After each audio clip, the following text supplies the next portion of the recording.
এই শিরিক থেকে যদি আমরা বাঁচতে চাই, শিরিক মুক্ত আকীদা ঈমান গড়ে তুলতে চাই, তো অনেকগুলো করণীয় আছে।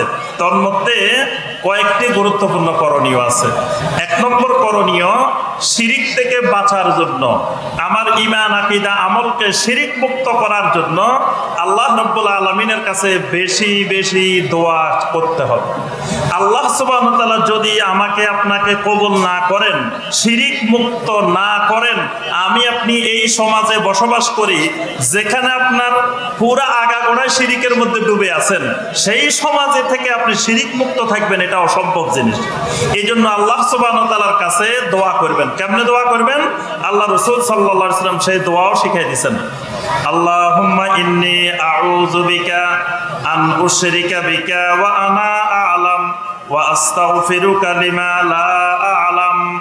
আয় আল্লাহ, আমি জেনে বুঝে কোনো কিছু আপনার সাথে শিরিক করা থেকে আপনার কাছে পানা চাই, আর না জেনে না বুঝে যদি কোনো শিরিক করে ফেলি সেটার জন্য আপনার কাছে ক্ষমা চাই।